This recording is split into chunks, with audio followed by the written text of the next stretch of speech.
Hi అండి అందరికి welcome to my channel Janu Harsha diaries. మన ఛానల్ ని ఫస్ట్ టైం చూస్తున్నట్లయితే హాయ్ అండి, నా పేరు జాహ్నవి. ఈ వీడియో వచ్చేసి బెంగళూరులో బస్వన్గూడి ఏరియాలో గ్రౌండ్ నట్ ఫెస్టివల్ అయితే జరుగుతుంది. నేను ఇదే ఫస్ట్ టైం రావడం ఇక్కడికి. వీడియోలోకి వెళ్ళిపోయే ముందు వీడియోని లైక్ చేసి ఛానల్ అయితే సబ్స్క్రైబ్ చేసుకోండి. పక్కన ఉన్న బెల్ ఐకాన్ ని ట్యాప్ చేస్తే నేను ఏదైనా కొత్త వీడియోస్ అప్డేట్ చేస్తే మీకు నోటిఫికేషన్ వచ్చేస్తుంది. ఇక్కడ వాళ్ళు దీన్ని కడ్లేకాయ పరిషే అని పిలుస్తారు. పరిషే అంటే జాతర అన్నమాట, గ్రౌండ్ నట్ జాతర. ఇలాగ మొత్తం ఎంటర్ అవ్వక ముందే బయట నుంచి ఇంకా లోపల మొత్తం ఇలాగా గ్రౌండ్ నట్స్ అన్ని సెల్ చేస్తా ఉంటారు. ఈ హాస్టల్లో మా అన్నయ్య ఉన్నారంట బీటెక్ చదివే టైంలో. దారిలో ఇది వస్తే మాకు చూపిస్తూ చెప్తూ ఉన్నారు తన మెమోరీస్ అన్ని ఈ హాస్టల్ తో. అక్కడ కనిపిస్తుంది కదా, అదే అన్నమాట ఎంట్రన్స్. అక్కడి నుంచి మనకి ఒక 1.5 కిలోమీటర్ ఉంటది మొత్తం జాతర. 2 rows గా పెట్టున్నారు. ఒక లైన్ అంతా ఇలాగా బొమ్మలు అలాగా, ఇంకొక లైన్ అంతా మొత్తం గ్రౌండ్ నట్సే. కార్తీక మాసంలో లాస్ట్ మండే నుండి స్టార్ట్ అవుతుంది ఇది. ఈ కడ్లేకాయ పరిషే అనేది ఎందుకు చేస్తారు అంటే కొన్ని థౌజండ్స్ ఆఫ్ ఇయర్స్ బ్యాక్ ఈ బస్వన్గూడి, జయనగర్ అంతా గ్రౌండ్ నట్ పంటలే పండిస్తూ ఉండేవారు. అప్పుడు వచ్చేసి ఒక పెద్ద ఎద్దు నైట్ టైమ్స్ ఆ గ్రౌండ్ నట్స్ అన్ని తినేసి అక్కడంతా చెత్త చెత్త చేసి పంట అంతా నాశనం చేసేసేది. అక్కడున్న ఫార్మర్స్ అంతా ప్రే చేశారు శివుడికి, ఇలాగ జరగకుండా ఉంటే మా ఫస్ట్ పంట మీకు సమర్పిస్తాము అనేసి. అలా ప్రే చేసిన నెక్స్ట్ ఇయర్ నుంచి అలా జరగలేదు అని నమ్ముతారు. ఆ రోజు నుండి కర్లేకాయ పరిషే అనేది చేస్తారు ఇక్కడ. నవంబర్ 17th నుంచి 21 దాకా అయితే ఇది జరుగుతది.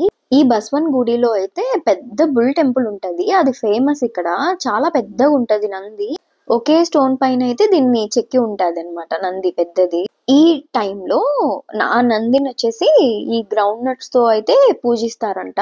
టెంపుల్ ఎంట్రన్స్ ఇది. ఎక్కడికి వెళ్ళినా ఫస్ట్ అయితే వినాయకుడే కదా మనకి, సో ఇక్కడ కూడా ఫస్ట్ దొడ్డ గణపతి అనేసి వినాయకుడి టెంపుల్ ఉంటది. ఇక్కడ వినాయకుడు కూడా మనకి 18 feet టాల్ అయితే ఉన్నారు, చాలా పెద్దగా ఉన్నారు. లోపల యాక్చువల్ గా వీడియోస్ తీసుకోవచ్చు, బట్ ఈ రోజు తీయనివ్వలేదు. మొత్తం బట్టర్ తో డెకరేట్ చేస్తున్నారు వినాయకుడిని. ఇంకా ఇది వచ్చేసి మనకి మెయిన్ టెంపుల్, బుల్ టెంపుల్ ఇది. ఇక్కడ శివుడు ఇంకా పెద్ద నంది చెప్పాం కదా, హైట్ అండ్ విడ్త్ మొత్తం 15 to 20 feet ఉంటది. చాలా పెద్ద నంది విగ్రహం ఉంది. ఈ టెంపుల్ ని కెంపేగౌడ అనే అతను కన్స్ట్రక్ట్ చేశారు. కెంపేగౌడ అంటే బెంగళూరు ఫౌండర్. నాకు ఇక్కడ అవుట్ సైడ్ డెకరేషన్ అంతా చూస్తుంటే నాకైతే హాసనాంబ టెంపులే గుర్తొచ్చింది. మన ఛానల్లో హాసనాంబ వీడియో ఉంది, చూడకపోతే నేను డిస్క్రిప్షన్ లో లింక్ మెన్షన్ చేస్తాను, వెళ్ళి చూసేయండి. డెకరేషన్ అంతా సేమ్ టు సేమ్ చేశారు.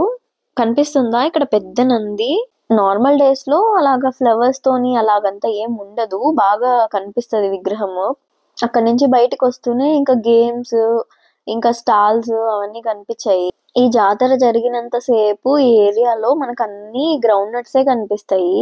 ఆ బొమ్మల సెటప్ అంతా మనకి నార్మల్ డేస్ లో కూడా ఉంటది, కాకపోతే ఎక్స్ట్రా దాని మీద గ్రౌండ్ నట్స్ అంతా వేసి ఎక్స్ట్రా ఎఫెక్ట్స్ ఇచ్చారు దానికి.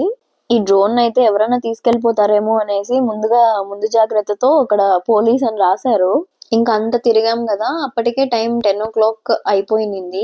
ఇంకా ఇక్కడ ఏదో బిర్యానీ అని కనిపిస్తే, ఇంకా ఇది బేబీకార్న్ మంచూరియా. క్వాంటిటీ తక్కువ, ప్రైస్ ఎక్కువ. ఇంకా జాతర అంటే అంతే కదా, బిజినెస్ చేస్తారు బాగా. ఇది రాజ్ కుమార్ బేల్ షాప్. ఇది చాలా ఫేమస్ అంట చాట్స్ కి. ఈ షాప్ ఓనర్ వచ్చేసి రాజ్ కుమార్ ఉన్నారు కదా, ఆయనకి చాలా పెద్ద ఫ్యాన్ అంట. రాజ్ కుమార్ అంటే కన్నడలో చాలా పెద్ద యాక్టర్ అండి. ఆయనకు చాలా చాలా మంది ఫ్యాన్స్ ఉన్నారు ఇక్కడ.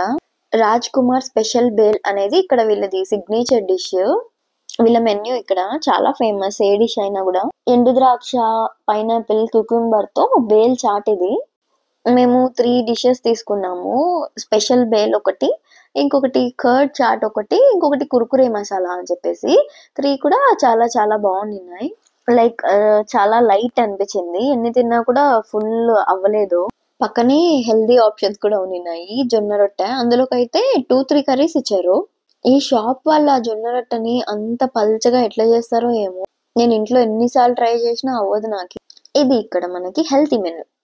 ఇది ఇక్కడ స్పైస్ ఎక్కువ అయిపోయింది. ఇంకా పక్కనే బటర్ గుల్కండ్ బన్ అయితే తీసుకున్నాము. ఈ రోజు నా మరదలు అయితే బర్త్డే. వీళ్ళకి మ్యారేజ్ అయిన తర్వాత ఇదే ఫస్ట్ బర్త్డే అనమాట. ఇంకా అందరూ కలిసి ఉన్నాం కదా అనేసి సెలబ్రేట్ చేసాము. మేమందరూ అసలు కేక్ సంగతే మర్చిపోయాము. అక్కడ చూస్తే 11 పైన అయిపోయింది, షాప్స్ అయితే ఏం లేవు. సో జెప్టోలో have more ice cream cake బాగా ట్రెండ్ అయింది కదా, అదైతే ఆర్డర్ చేసేసాము. క్యాండిల్స్, మ్యాచ్ బాక్స్ అన్ని ఆర్డర్ చేసాం కానీ నైఫ్ మర్చిపోయినాము. ఇంకా మా దగ్గర వుడ్ టైప్ వస్తుంది కదా ఫోక్, అక్కడే పక్కన షెల్ ఉంటే అందులో రిక్వెస్ట్ చేసి తీసుకొని వచ్చాము. దాంతో అది అసలు కట్ అవ్వలా, అట్లే కట్ చేసినాము. ఇంకా here comes my hero in to the video. ఇలాగైతే మా ఈవినింగ్ కంప్లీట్ అయిపోయింది. నెక్స్ట్ వీడియోలో కలుద్దాం. వీడియో నచ్చితే లైక్, షేర్ అండ్ సబ్స్క్రైబ్.